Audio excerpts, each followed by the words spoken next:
She shouted, "Ha, you think I can't replace you tomorrow if I wanted?"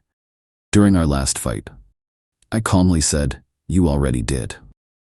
Then I showed her the private investigator's report. The moment she realized I'd known about her affair for exactly 6 months and planning my exit. 34 male, I'm sitting in my car, outside what used to be our apartment, boxes packed, moving truck scheduled for tomorrow. 6 months of planning led to this moment, and honestly, I feel nothing but relief. My girlfriend Veronica, 31, and I were together for 5 years. We'd been living together for 3. I thought we were building something real, talking about marriage, kids, the whole future package.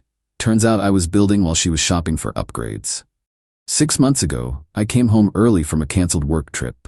Classic cliche, right? Found her car in the driveway when she was supposed to be at her sister's for the weekend. Was about to surprise her with takeout from her favorite Thai place when I heard voices from our bedroom. Male voice. Laughing.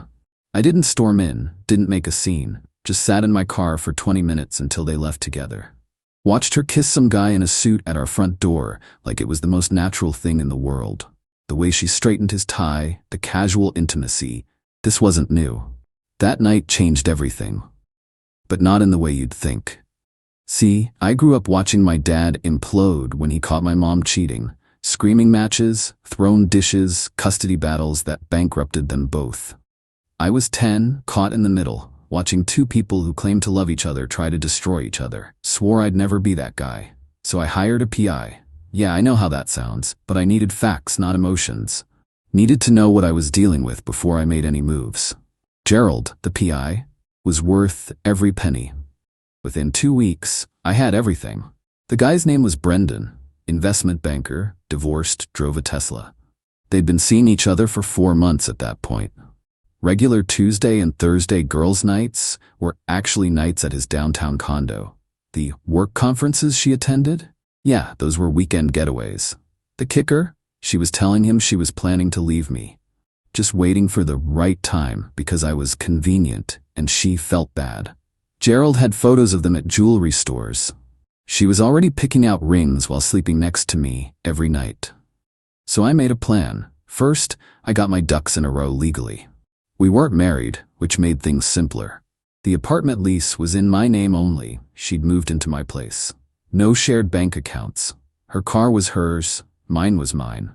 Only thing connecting us financially was some furniture we bought together and a shared phone plan. Then I started documenting everything. Every girls' night, every lie, every receipt. Not for court, just for my own sanity when she inevitably tried to gaslight me. I played the perfect boyfriend for 6 months. 6 fucking months. Smiled when she came home late, believed her excuses, even planned a fake vacation for us next month that I knew we'd never take. All while slowly, quietly preparing my exit. Found a new apartment across town. Put down deposits. Arranged for time off work. Got boxes, tape, bubble wrap. Opened my own phone plan. Everything ready to execute at a moment's notice. The only thing I was waiting for was the right moment. Tonight, she gave it to me. We got into an argument about dishes. Stupid, mundane dishes. I'd asked her to load the dishwasher since I cooked. She exploded. Said I was always nagging, always expecting too much. Then she said it, "You're lucky I even put up with this. Huh? You think I can't replace you tomorrow if I wanted?" I stopped wiping the counter. Turned around. Dead calm. "You already did." Her face went from angry to confused. "What?"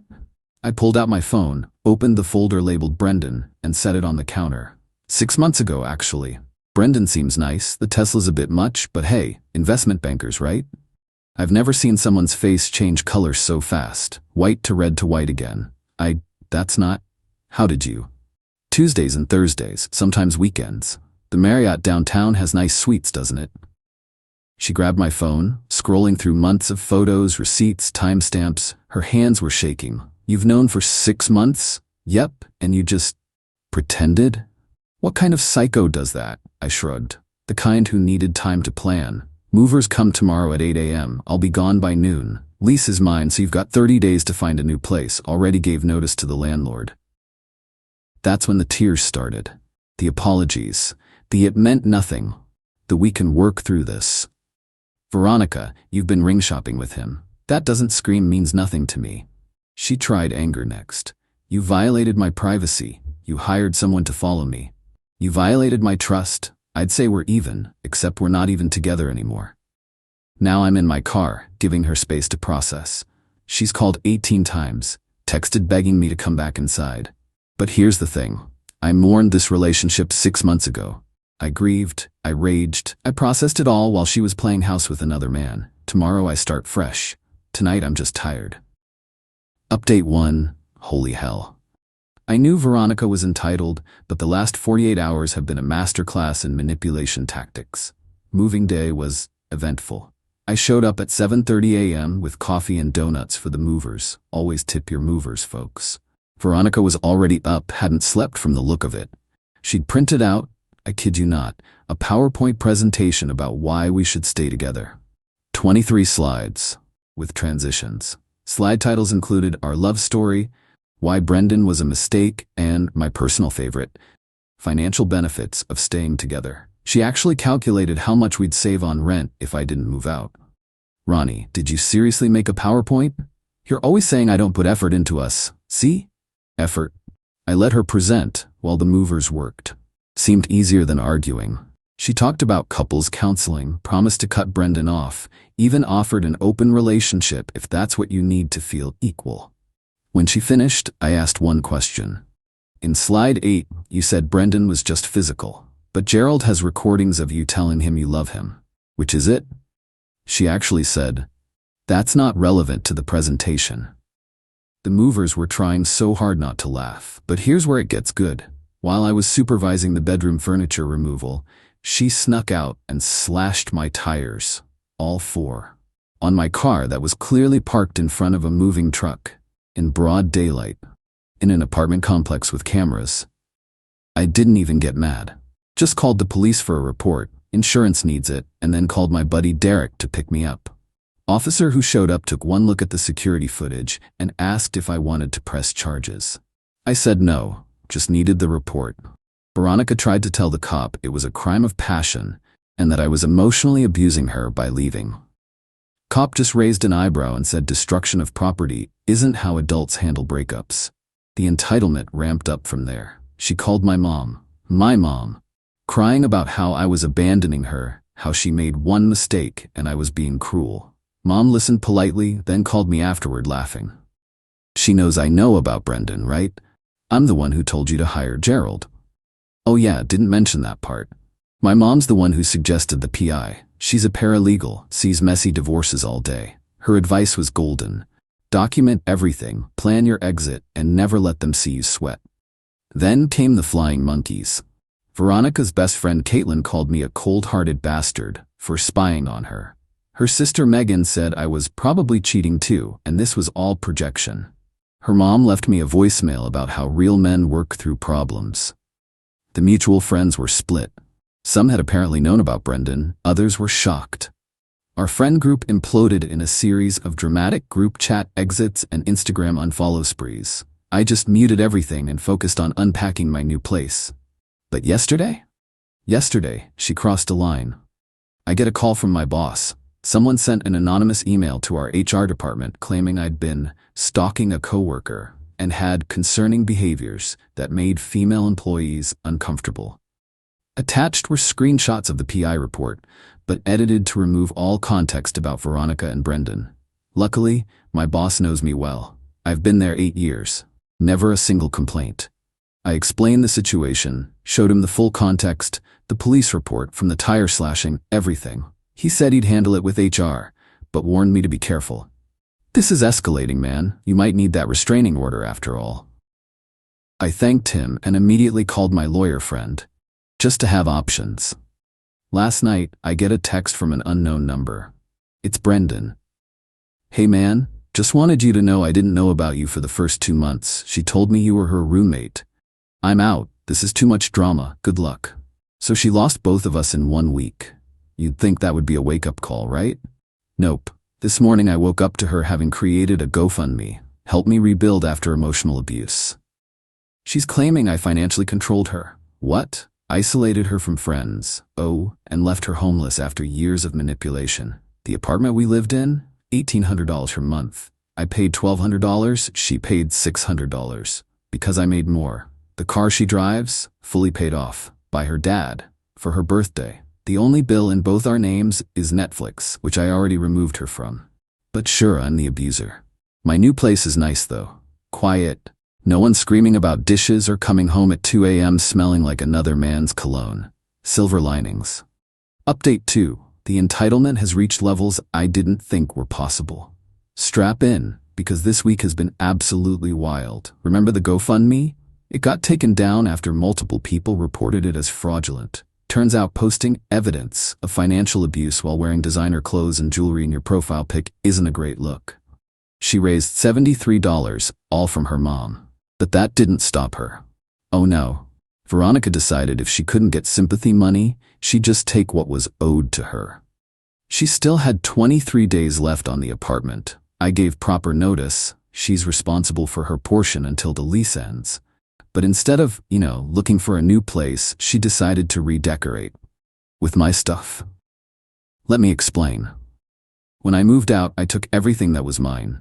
Furniture I'd bought, electronics, kitchen stuff I'd had since college, left her stuff, and anything we'd bought together. Wasn't much. A coffee table, some throw pillows. I thought I was being fair. She saw it differently. Started posting on marketplace groups that I'd stolen her furniture and she needed donations to rebuild her life. Posted photos of the half-empty apartment like it was some kind of tragedy. Then she got creative. My new apartment is about 20 minutes away. Different neighborhood, but same city. Somehow, still figuring out how, she found out which building. Started showing up at weird hours, trying to tailgate through the security door. Left notes on random cars in the garage thinking one might be mine. I park in a different section. The building manager called me after the third incident. "Sir, we have a woman claiming to be your wife saying she's locked out. Security has her on camera trying multiple key fobs. Should we call the police?" I said yes. She got trespassed from the property. But the real kicker came Thursday. I get a notification from my credit monitoring. Someone tried to open a credit card in my name, then another, then a personal loan application. All declined thanks to the freeze I'd put on my credit. Mom's advice again. Woman's a genius. I filed a police report for identity theft. The applications had my SSN, birth date, even my mother's maiden name. Only one person knew all that info who'd want to screw me over. Detective called me back same day. "Sir, the applications were submitted from an IP address registered to a Veronica last name. Email used was veronica.get7@provider.com. Not exactly subtle. I pressed charges this time. Identity theft is a felony. While this was happening, she was still texting me from various numbers. I kept blocking. She kept getting new ones. The messages ranged from, "Baby, please talk to me," to "You're ruining my life," to "Brendan won't take me back because of you," to "I'll tell everyone you hit me." That last one made me glad I'd been documenting everything. Friday afternoon, she was arrested at work, in front of her coworkers. Her boss called me afterward. We'd met at company parties to get the full story. Apparently, she'd been telling everyone I was an abusive ex who left her homeless and was now harassing her. But then the police showed up with a warrant for identity theft and credit fraud. Hard to maintain the victim narrative after that. She made bail same day. Parents posted it. First thing she did? Posted on Instagram about the injustice of being arrested for trying to survive after financial abuse. Her lawyer must have seen it because it was deleted within an hour. Then came the extinction burst. Learned that term from the relationship subs. She showed up at my mom's house, at 11 p.m. Drunk, demanding my mom make me see reason. Mom, being the legend she is, already had her phone recording when she answered the door. "Mrs. T, you have to help me. He's trying to destroy me. I made one tiny mistake and he's ruining my life." "Veronica, you committed credit fraud. That's not his fault. I only did that because he left me with nothing. I couldn't even buy food." "Strange, because I saw you posting martini pics from Chez Laurent yesterday. That's a $30 cocktail." Veronica started ugly crying. Mascara everywhere. "I loved him. Brendan meant nothing. It was just, I was bored. He was always working." "So you committed fraud because you were bored? Sweetheart, that's not how adults handle problems. Now get off my porch before I call the police." You raised a monster. He planned this. He watched me for months. What kind of psycho does that? Mom, the smart kind. Good night, Veronica. She slammed the door. Veronica stood there screaming for another 10 minutes until neighbors started coming outside. Then she left. But my absolute favorite part? Remember how she was ring shopping with Brendan? Well, apparently she'd put a deposit down on a payment plan, in both their names.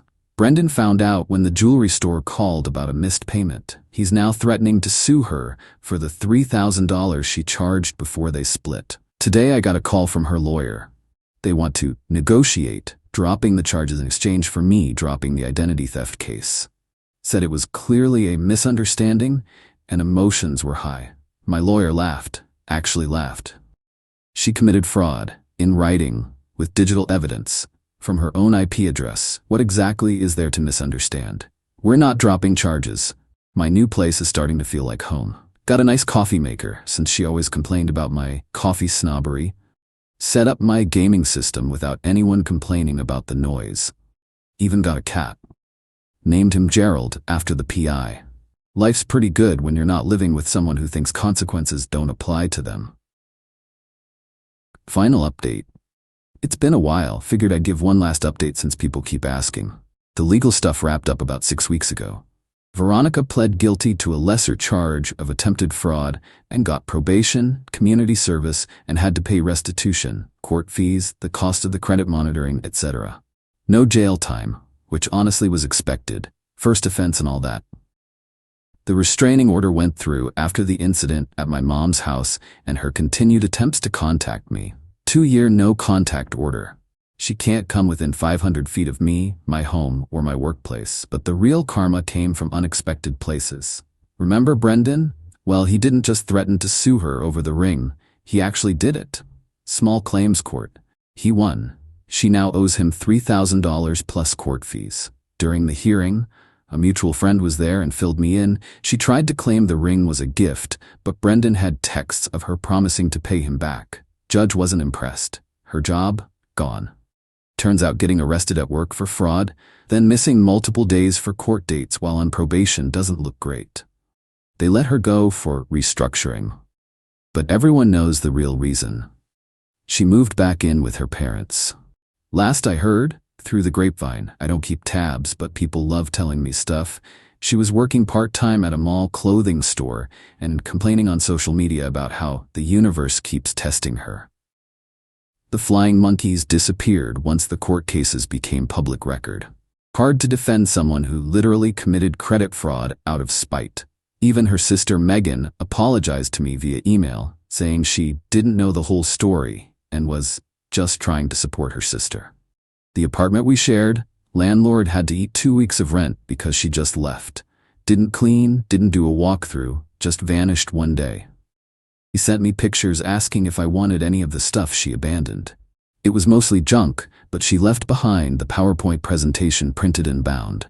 He thought it was hilarious. I told him to toss it all. As for me, life's been remarkably peaceful.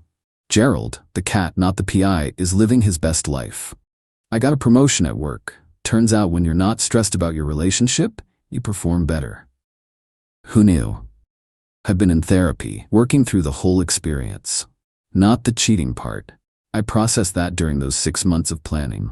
More the why did I stay with someone who clearly didn't respect me part. Making progress. Even started dating again. Nothing serious yet, but it's nice being with people who don't think slashing tires is a reasonable response to breakups. The funniest epilogue? About 2 weeks ago, I get a notification that someone viewed my LinkedIn profile. It was Veronica, but from a new account with a fake name. The profile was clearly her. Same job history, just different names for the companies. Like she thought I wouldn't recognize her entire career with different company names. I didn't block her, didn't engage, just chuckled and moved on. Living well is the best revenge and all that. Looking back, those 6 months of planning were the smartest thing I ever did. No messy public breakup, no he said she said drama, no questions about who was right or wrong.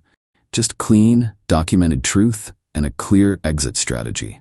To anyone reading this who's in a similar situation, document everything, make a plan, and don't let emotions drive your decisions. It's hard to think clearly when you're hurt, but future you will thank present you for being methodical, and hire a PI if you need to.